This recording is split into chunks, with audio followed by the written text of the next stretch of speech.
Good afternoon, everyone, to our Council Cabinet meeting on today, this Wednesday, the 6th of August, 2025. And thank you for coming along. Have we any apologies? I would say that Councillor Peatfield, who is on leave. Yeah, so we've got apologies from Councillor Peatfield, Councillor Martin, Councillor Chambers and Paul Simpson. Yes, right, thank you. And late items, item 2, there are no late items. There are no, for item 3, there is no receipt of petitions. And as far as item 4 is concerned, there are no urgent items to which calling will not apply. Have we any declarations of interest? Clearly, if during the meeting something is discussed or something comes up and you feel that you should make a declaration because it's straying into territory which it would be wise to do so, then please do that. On the basis that we're moving on to item 6, minutes of the meeting held on the 9th of July 2025.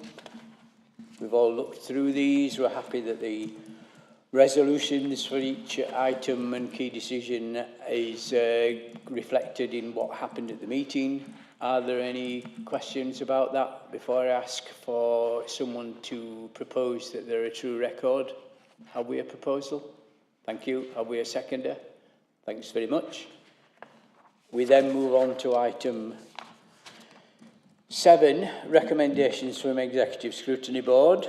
I thank the Executive Scrutiny Board for looking through and having a fresh pair of eyes, using that to look through the items that we're considering today and to come up with possible areas that we could discuss and maybe incorporate into the recommendations for each item.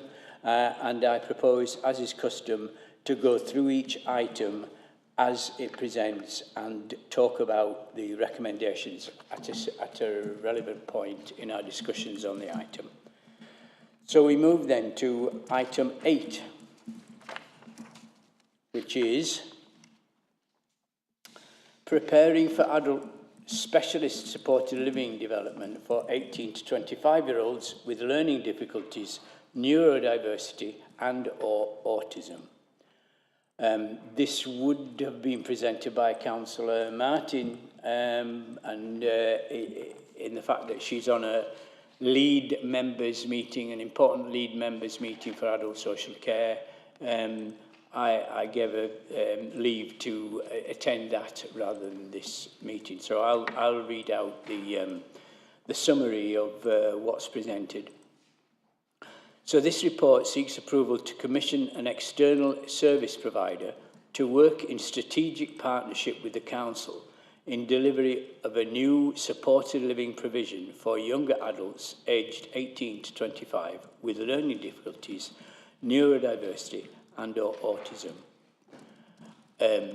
Cabinet members will recall that we recently took out of use 2 children's homes on one centre.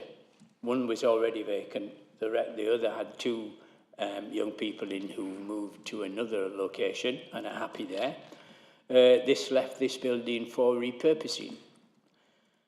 And this repurposing will strengthen a requirement for local specialist accommodation through using a council asset with a view to supporting 12 individuals at any one time for a medium-term period, 12 to 18 months, focusing on improved outcomes, developing skills and potential for more independent community living. The setting, a recently decommissioned pair of children's residential homes, formerly known as Willows and Rosewood, will facilitate a smooth transition for young people into adult social care using a holistic and strengths-based approach, occupational therapy input and technology-enabled care throughout. And there's some detail about tech in the report itself. The approach delivers innovation in care and supports sufficiency in the local adults market, as identified by the Younger Adults Supported Accommodation Strategy 25 to 40 and the CQC during the Council's ASC assurance visit, Adult Social Care Assurance Visit in 2024. Supported living is a costly market area, and this new setting is expected to save up to 1/3 of usually commissioned expenditure with independent providers for those individuals who transition through it. Anticipated growth in the younger adult population with associated complex needs will increase demand for such accommodation in the future. Have Cabinet members any comments to make on this particular item? Councillor Inser.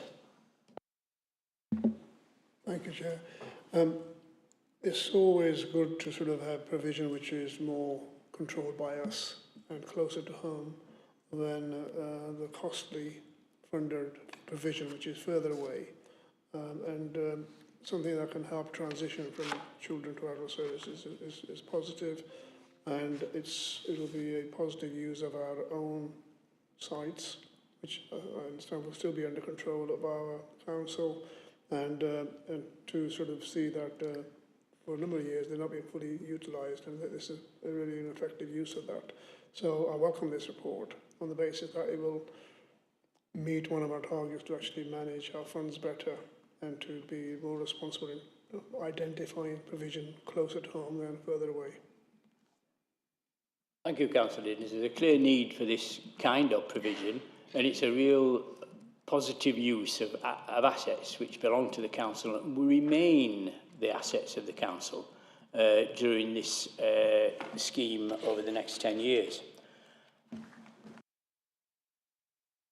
Are there any other Cabinet members' observations or questions?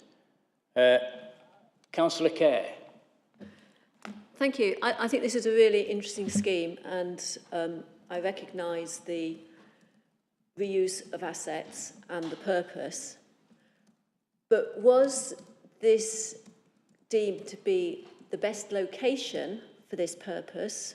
Because it seems to be quite off on one side of the city. If it's going to, people are going to keep in touch with their families and they live in Chaddesden or Allestree, it's a long way away.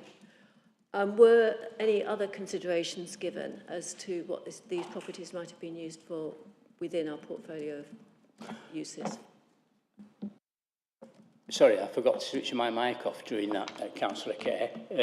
But basically what you're saying is the location suitable because of it's out on a limb, so to speak, and it might be difficult for parents from Allestree or other areas of the city to actually get to there and, basically keep in contact with their young people while they're in the temporary accommodation. Well, it isn't temporary, it's long term, but it's to me, it's saying that here's an asset, this is how we can use it, not saying this is a use we want to take forward for support for young adults. Where's the best place to put it? The purpose has been driven by the asset rather than by the vision for the purpose and the provision of that service.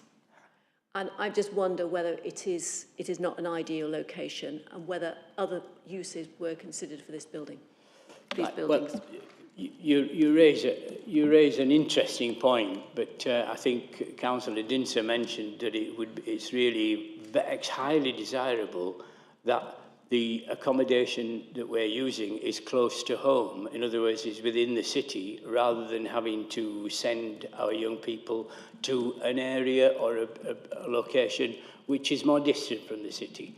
So I do think it's a good use of the assets, and such problems as getting to and from that location by parents or family or by the young person themselves can be resolved. They're not going to the other end of the country, frankly. So you raise an interesting point, but I do think that provision here on this site is going to be to the benefit of all those people who use it. Are there any other comments? Councillor Shiraz? Yeah, I mean, I can understand sort of what Lucy's saying, but we have to bear in mind that it's not just a site. It happens to belong to us. It's suitable. It has been declared so by the relevant departments. And on top of that, we've been sending our children, etc., outside of cities, costing us tremendous amounts of money. So for somebody to travel from, Alice Tree or Spondon or Micklover, it's not that big a job, considering where we're sort of sending our children out of city. So, as I said, I can understand it, but to me, this makes perfectly good sense. Would any officers like to comment? I think we've really answered the point here. Yeah. So thank you for that suggestion. But we feel that it's the right location. Any other questions? No? Then we'll move to the recommendations 2.1 to 2.5. Oh, sorry.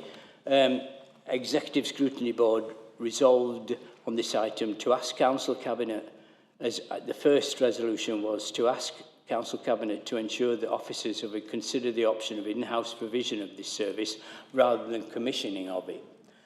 Well, of course, on that, there are some points I'd like to make, and find the relevant piece of paper.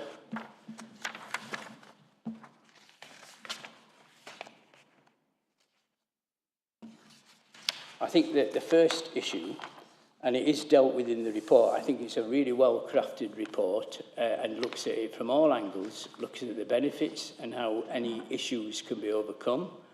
The fact is that to actually provide the specialist care and support for these young people, we wouldn't have it in-house at the moment, so we'd be going through a recruitment exercise.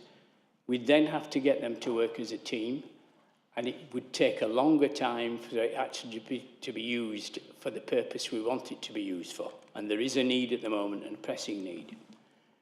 So it would not actually be desirable for us to do this in-house. It's much better to work in partnership, as it suggests, through procurement to find a suitable partner at an affordable cost and a reasonable cost, with high quality provision and some evidence, or in fact a lot of evidence, that the work they do already produces good outcomes for the young people that they work with. And we have to take a young person-centred attitude to this. And I think that going out and finding a provider with a proven track record at an acceptable price is the right way to go forward.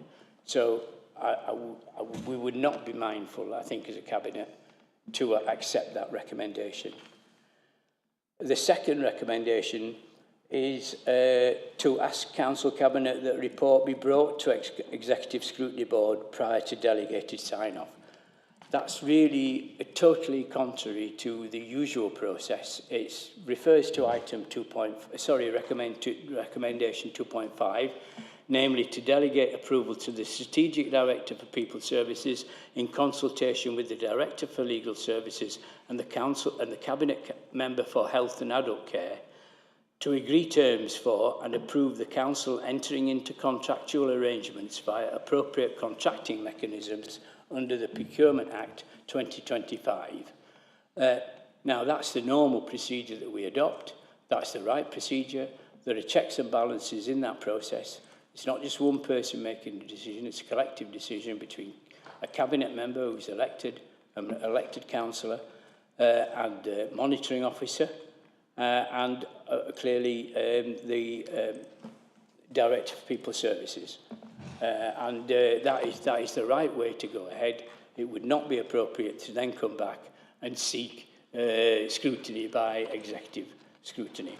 So for that reason, we equally reject, I'm afraid, that suggestion or that resolution by Executive Scrutiny Board, but we do thank them for taking the time to have a look and give that fresh pair of eyes and some other point of view.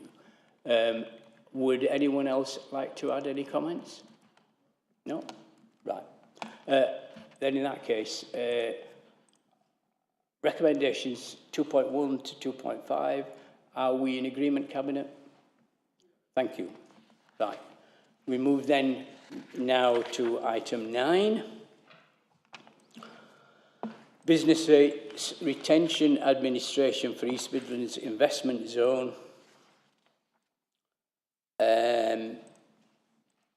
And Councillor Peatfield would have presented this, but I shall do that in her place.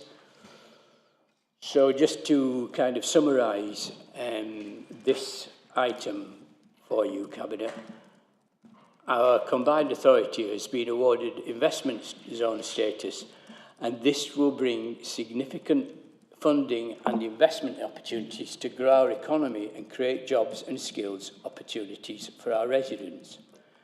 The investment zone is an important tool for promoting growth in key sectors of EMCA's economy, namely advanced manufacturing and green industries. We are working with EMCA and other local authorities to develop a strategy for how the investment zone funding will be spent. This could include infrastructure, transport, skills and development projects. Given the growth of Rolls-Royce Nuclear in the city, the expansion of their Rainsway site and their companies to Derby as part of a nuclear cluster encourage start-up and growth and increased skills. Infinity Park Derby is one of the tax sites within the investment zone. This means that 100% of the business rates generated on those sites can be reinvested locally to promote the investment zone objectives. This report seeks approval for the management arrangements for the business rates retention mechanism. The confidential version of the report details draft heads of terms that have been agreed between EMCA and partner local authorities. These are confidential as negotiations are ongoing to finalise them, and we will deal with that in the closed session for item 14. The recommendations seek Cabinet approval to include Infinity Park Derby as a business rates retention site and delegate authority for finalisation of the management agreement with EMCA. I could make one or two other points. I'll reserve them for if there's further discussion. Has anyone any comments to make? This is clearly a good story for the city. Councillor Swan. Yeah, thank you, Chair. You know, after the amazing weekend that we've all had in Derby, Alston, where we saw a tremendous amount of interest in what Derby has to offer, I think this just helps us build that story that Derby is the place of future innovation. And it's nice to see that we have this opportunity, this amount of funding, yet to develop a particular location, but also a future offering for our children and their children, particularly like when you think about Alston and its 200-year footprint. You know, I'd like to think that this could be one of those locations and opportunities in the future. Thank you. Very much so, and you know the fact that we can use that money that we retain for transport to improve transport links, so that young people can consider being an apprentice wherever they live in the city, and it's easily accessible. So that's a really good aspect of it. One of many that will flow from this. Councillor Dinter. Yeah, I mean, I think it's a positive story that adds to all the work being done to get inward investment into the city, and so that we can be more secure economically. And it's an ambition we have as a administration and common with all of us. Everybody wants to sort of have more economic activity and organisation joining us, and here is an opportunity for nuclear and green energy related services to be more attractive to Derby City. And it's really good that EMCA, in terms of their strategic oversight, sees Infinity Park as an important factor in the region, and it's an investment zone area which will be positive to us, and we can help attract the right businesses at the right time for the right purposes. I very much agree with you. And clearly we are in lockstep with EMCA on this. It's absolutely essential that we come from the same point of view. Derby as a city, we want to increase economic growth and prosperity. That does lie clearly in the jobs of the future, namely the nuclear industry, with Rolls-Royce being the preferred company to deal with the government in terms of small modular reactors, which are an energy source of the future, which is carbon neutral as far as I know, and also a constant source of power in contrast to wind power, which is variable, as we know. If there's no wind, there's no power, and other sources of renewable energy. But clearly, solar is more kind of consistent. Also, other jobs of the future, like retrofitting homes from gas boilers to air pumps and ground pumps as well. So lots of things that flow from it, and we're just touching on the surface there for what the jobs of the future are. Councillor Onuoha. Thank you, Chair. I think if there's one headline from all of this, it's just this simple one: Derby is open for business. And what this does is it send a signal to those who are trying to invest, as we've well said, in the businesses of the future. Rather than go to your usual suspects, you can come to Derby, because Derby has that history of innovation, of pioneering excellence, of pioneering the future. And right now, with this trade zone status that we have, should we go ahead and approve it, it will say to those who are using new technologies like AI and the rest to build businesses of the future, that indeed Derby is open for them to come invest, and to show the rest of the UK what the future can look like. Very well said, Councillor Onuoha. And really, the potential for that synergy between all those companies who are looking to the future and providing jobs for the future, and the kind of way that each area can kind of help each other to solve problems, etc., and become even better in terms of what they produce and what they sell, is really got a lot of potential. Are there any questions? Just going to executive scrutiny. The executive scrutiny resolved to note the report, so that's welcome. Collective wisdom has prevailed here among both the Cabinet and elected councillors, who have also looked at this with a fresh pair of eyes. They're happy to note it. So on that basis then, I'll look at the recommendations for item 9, which are recommendations 2.1 to 2.5. Are we happy with those? Can we just show support? Thank you. Going on now then to item 10, provision of contract for vehicle maintenance. And I hand the floor to Councillor Onuoha for this item. Thank you, Chair. I believe that's 3 pints you owe me now. This report seeks Cabinet approval to procure and award a contract to an external service provider for the provision of routine and reactive maintenance and repair of services for Derby City Council's highways, HGV fleet, and associated planned equipment. The purposes of this contract is to ensure that all vehicles within the fleet remain legally compliant, roadworthy, and operationally efficient, supporting the Council's ability to deliver essential services reliably.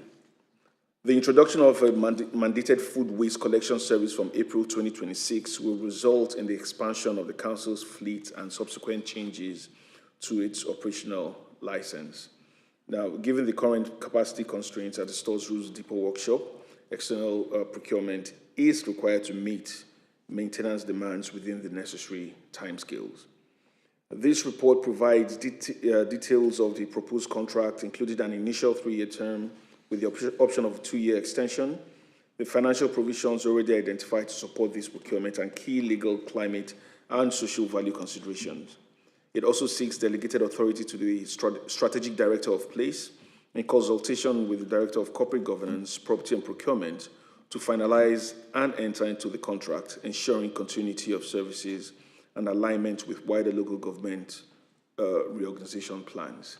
I think, Chair, that's just a long-winded way of saying we want to continue providing the services, the frontline services that we've been providing to the residents of Derby, and this would help us expand that even more.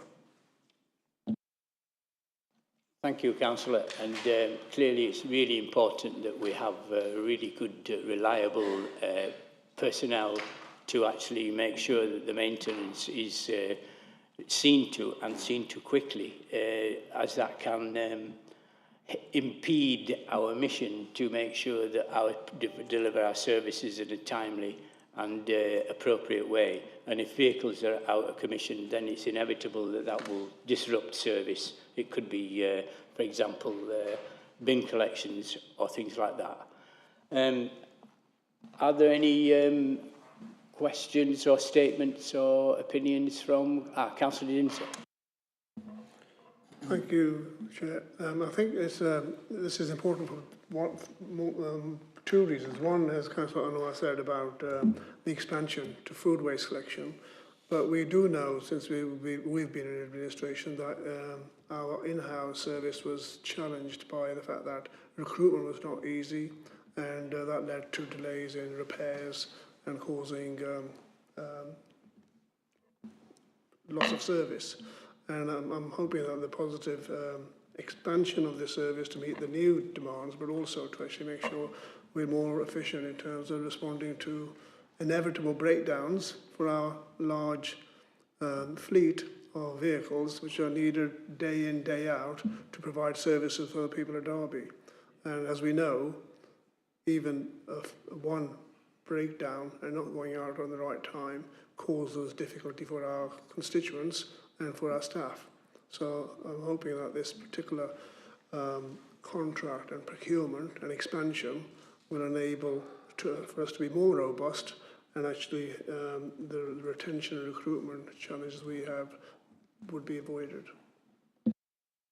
And indeed, you know, these vehicles travel a heck of a lot of miles around the city, and it's all stop-start as well. It's not as if it gets a particularly long run. It's only between jobs, I would imagine, that it gets a sustained period where it's in top gear. It's going to be moving from first gear to second gear and then stopping and moving forward. That's going to have wear and tear on the engine and therefore consequences in terms of maintenance. So it's really essential that we make sure that what we're doing here in this item, providing a contract for vehicle maintenance, is implemented. Have we any other comments? Councillor Kerr. Two things, please. Firstly, regarding the roundel, giving this sort of the zero carbon or otherwise angle on this, it's quite interesting that the building situation is being given a +3, whereas actually there's going to be no change in the use of the buildings. So I can't understand why there is a +3 there, and if somebody could explain that, that would be really helpful. And the second thing is... Okay.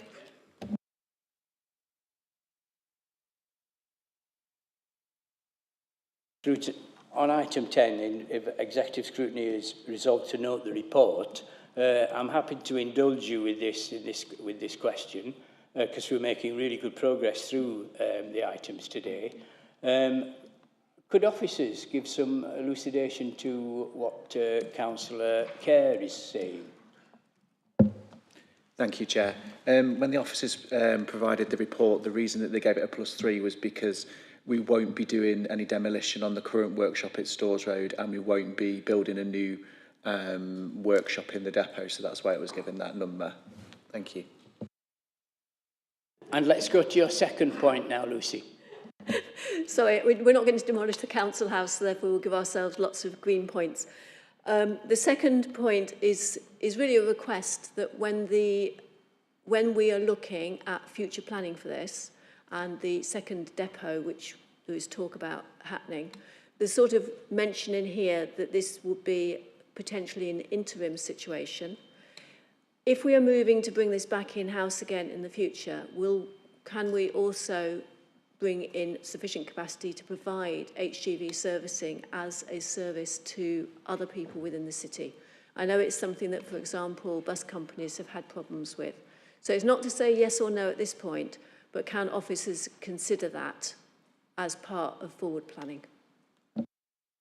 My initial reaction to that is in a couple of years' time, there won't be a Derby City Council, and there won't be all this collection just within the city. It will be for a much larger footprint, and we'll need to be looking at what demand that poses in terms of the delivery by other constituent present authorities that will be absorbed or become part of one larger authority. So I think we need to look at the big picture on that. So short term, is it worth making a short-term decision on those lines, Lucy, when in a longer term we may need to look at it as kind of think big in terms of what we deliver as a service and how we collect food, etc.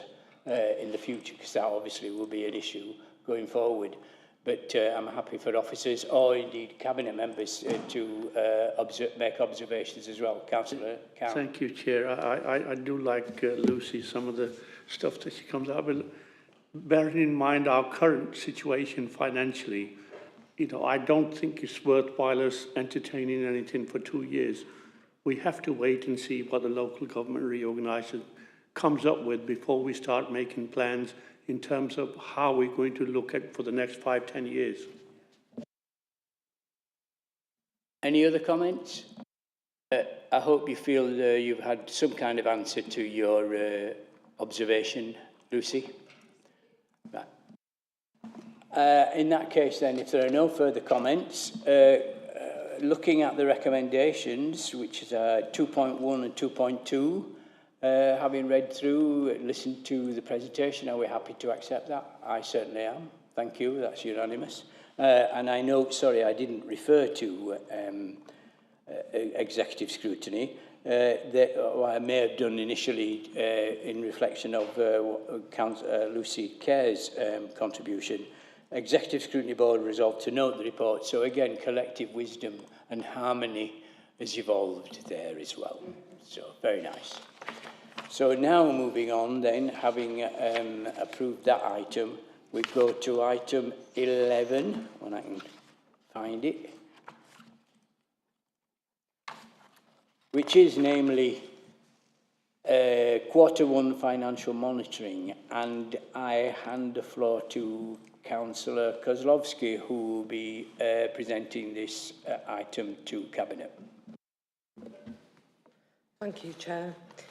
This report outlines a summary of the Council's Q1 forecast position for both revenue and capital for the current financial year. In addition, the report also summarises the dedicated schools grant and housing revenue account. It outlines treasury management required reporting and finally the collection fund position.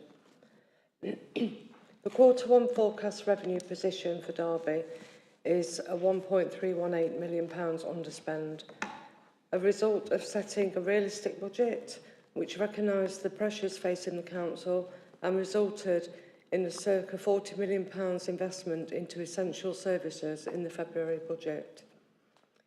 There has not been a reported underspend for a financial year since 2021, when COVID monies were utilised. Despite this early indication of a favourable position, the forecast will continue to be regularly reviewed, with focus on any risk areas, including rising demand in social care and SEND, and any impact of housing benefit subsidy loss and temporary accommodation, which can have a major impact on the Council's financial position. The Council's continued focus on rebuilding reserves and achieving long-term financial sustainability is part of a broader strategy to ensure financial resilience. This approach involves not relying on reserves to balance the budget and replenishing reserves where possible, which is crucial for maintaining financial health in the face of the changes facing local government. The Council's revenue budget for 25-26 includes savings targets for each directorate in order to support a balanced budget position. The total savings to be delivered are 9.861 million, and it is forecast that 100% of the savings are delivered. The Council's main revenue reserve for general purposes is the general fund balance. This is set aside to support the management of risks in the revenue budget. At the 30th of June 2025, the general fund balance is £15.818 million, which represents around 4.54% of the revenue budget. This is in line with the Council's reserves policy for the general fund, and that policy is to have a balance of between 3 and 5% of the net revenue budget. The budget risk reserve is held to support future budget planning risks and unforeseen in-year budget pressures. This reserve has a balance of 3.667 million at 30th of June, with future commitments of 2.81 million, and this results in a projected balance of 0.857 million by March 2027. The capital expenditure forecast for 25-26 has been reviewed, and the updated full-year forecast is now 193.669 million. There is a forecast variance of 16.023 million against the original approved budget of 177.646 million, agreed by full council in February 2025. As part of the 30-year HRA business plan, the HRA budget to contribute 1.369 million to the HRA reserve in 25-26. It is currently forecast on target to contribute 1.369 million to the reserve for business as usual activity. The dedicated school grant budget set for 25-26 reported a forecast in-year deficit for 6.56 million, resulting in a forecast cumulative deficit of 21.311 million. The government's extension of the DSG statutory override for a core period of 3 years up to March 26 has now been extended to April 28, affording the short-term financial flexibility needed for authorities as they implement sustainable change, underpinned and reinforced by the government's longer-term reforms. Derby's deficit position requires the authority to apply the statutory override. As of 30th of June, the amount of council tax billed for the financial year so far is 164.338 million. That's for the full year, of which 45.81 million or 27.56% has been collected. This compares with 27.28% at the same time last year. As at 30th of June, the amount of business rates billed for the financial year is 103.639 million, of which 29.497 million or 28.28% has been collected. This compares with 26.27% at the same time last year. I'm sorry, there's a lot of numbers in that, everyone, but so overall, good results, but we proceed with caution. Thank you, Councillor Kozlowski, and some really good caveats in there, given that I think it's about 70% of our gross expenditure, outgoings are on adult social care and children's social care. They're both statutory duties, and clearly absolutely imperative that we do support children and adults who come our way and need support. A good start, but we can't be complacent. Thanks to all those who have contributed. It's very nice to see that collection rates for council tax have gone up, only ever so slightly, but every pound counts in terms of revenue. Have we any comments from Cabinet members? Councillor Dinser. Thank you, Chair. Yeah, I think Councillor Kozlowski is right to indicate caution, in terms of the financial situation we find ourselves in. But I think it's really important that what she said in terms of, which is highlighted 1.14, that through more than a decade of financial uncertainty, this is the first time where we are indicating in Q1 an underspend of 1.31 million. And we've also had, in the last year, record numbers of investment from a central government who is more pro-local government and local services and public services. And we've also been financially responsible, as we said we would be as an administration, and make sure that the contingency planning and the general fund, which is the target of 3 to 5% being the savings for contingency services, we're at 15.8 million. All of those bode well. All of those indicate responsible financial management and stewardship by our finance officers and all of the organisation and this administration in terms of working together to get us into a better position and on a sort of even keel. We can't be complacent, and we need to continue to work to manage services. And some would actually say that, oh, why have an underspend when there's so many people who are in need of services? Well, the savings target we set ourselves this year is a lot lower than in previous years because we had a better financial position that we were in. So just over £9 million is our savings target. And again, I don't know if it's the first time, but it's probably not very often that we have a savings target which is actually on track, rather than actually, we're missing it. And that again is a very positive position to be in, and also reflects our responsible budgetary management of our services, trying to make the best for the people of Derby, but also making sure that we are in a stable and secure financial position. So I think it's really welcome the figures that Councillor Cuscotty has shared with us, but we obviously need to be cautious that it's not something which is just one-off, and we need to continue to work diligently and professionally to deliver proper services and then keep our budgets in tight order. Thank you, Councillor Lindsay. Councillor Swan. Yeah, I just think there's been some incredible work here from officers, so I just want to thank those officers. It's been a very challenging period during the budget time for councillors on the Cabinet and in wards. I hope that we have continued to deliver some good, new initiatives across our wards and people can feel the difference.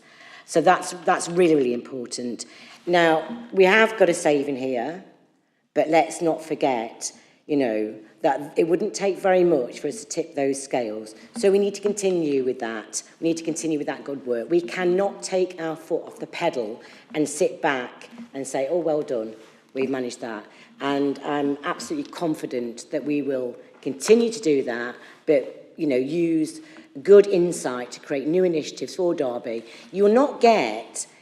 We will never be in a position where we can attract inward investment in Derby if we are bankrupt. So we talked about the investment zone earlier, and we talked about other things that are happening in Derby, and you can see that across Derby. Derby looks a better place already, and that will continue as we grow and we get stronger as a local authority. Thank you. Well said, Councillor Swan. You're absolutely right. I mean, to a certain extent, it's fortuitous that we've arrived at this situation, but it's also hard work, really good budgeting to start with, understanding the profile of expenditure over the year, and ending up with making sure that we're on track. And that requires a lot of work behind the scenes, and we are thankful very much to. We're privileged to have such officers dealing with this, and I know it's a council-wide effort to make sure we're actually getting the best return for the money, and it's being used and spent wisely and judiciously. So our thanks to our officers at all levels for the work that's been done to achieve this, and we just have fingers crossed basically for continuation on an even keel through the financial year. Were there any other comments? Councillor Onuoha. Thank you, Chair. Just in continuing with Councillor Swan's recognition of the work of the officers, I'd also like to say a huge thank you to the officers, especially those working in leisure and in the waste collection, because by looking again at how we operate, say the same thing, golf course, for instance, we now are in a position to generate even more income, and that has put us in a better position with that facility. And by rebalancing the waste collection rounds, we are avoiding having to make extra expenditure with regards to waste collection. So it's little things like just looking at the service and looking at it from a different angle and being more creative with how we provide those services that not only helps improve them, but also helps put the council in a stronger financial position. So kudos to the officers, and long may it continue. Thank you, Councillor Onuoha. Just looking at Executive Scrutiny Board's recommendations for this item 11, the board received a report of the Cabinet Member for Governance and Finance and the Director of Finance on Q1 Financial Position 25-26. The Executive Scrutiny resolved to note the report. So once again, collective wisdom and alignment of view has taken place. So thank you very much. Were there any comments from councillors other than Cabinet members on this? No? Thank you. In that case, we'll have a look then at the recommendations for item 11. 2.1 going down from A to H, and 2.2 A and B. Are we happy with those recommendations? Thank you, unanimous support. And we now move on to item 12, which is contract and financial procedure matters. Right. So, item 12.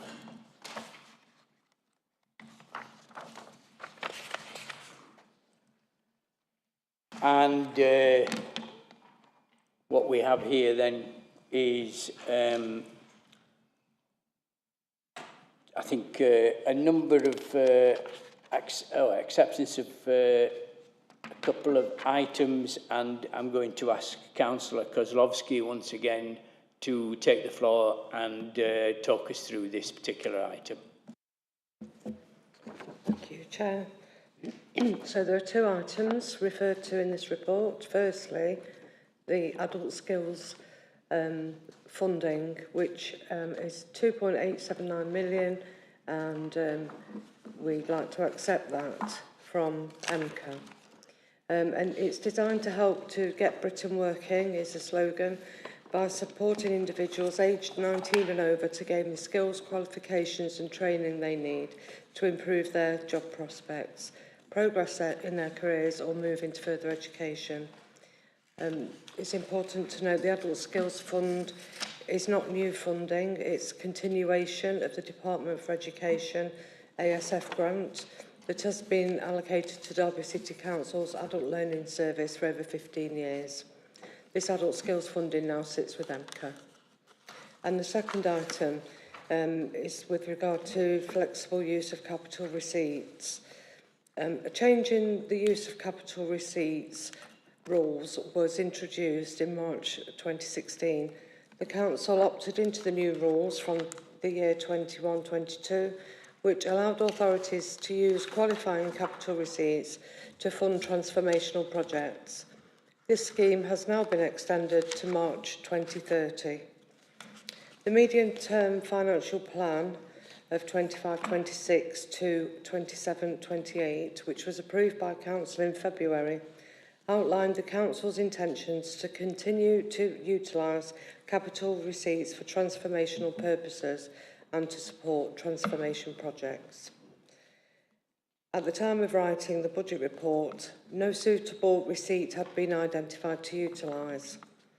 The Council's property rationalisation strategy, delivered through the Delivery Board, is now gathering momentum and selling assets that are surplus to the Council's requirements, releasing valuable capital receipts. Whilst these receipts cannot be used for day-to-day activity, they are a valuable resource for either reducing the Council's debt payments or providing funding for much-needed transformation. From this activity, there is now an opportunity for the use of £2 million from the sale of land and buildings. The Council's Delivery Board, specifically referred to as the Medium-Term Financial Plan Delivery Board, plays a crucial role in managing the Council's finances and driving change within the organisation. It is part of the MTFP delivery portfolio, which has been in place since April 23. To date, the Delivery Board has delivered savings in 23-24 of 4.3 million and 6.3 million in 24-25. The Board focuses on sustainability, reducing and redesigning services where required, and maximising resources to deliver the best for Derby.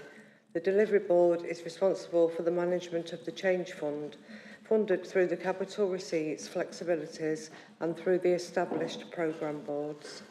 Thank you.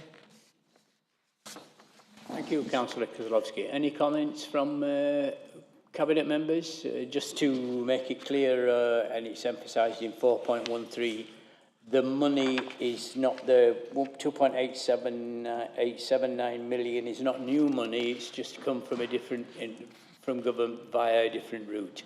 Before it would come directly from DFE.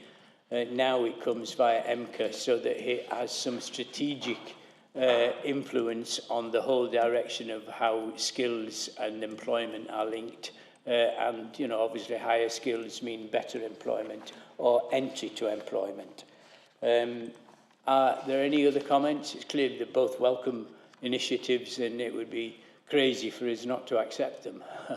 But are there any points people would like to make? No? In that case, looking at executive scrutiny,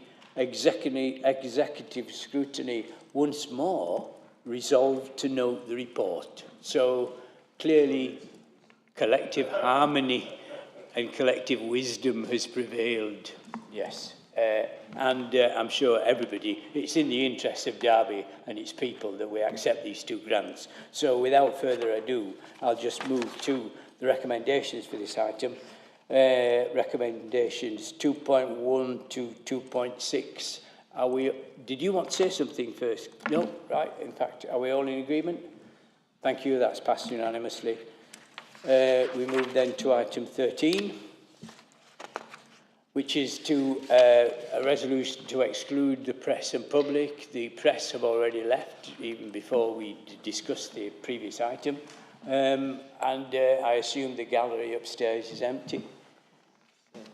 So we can make a reasonable assumption that we can proceed then. We all, I think we formally note that, don't we?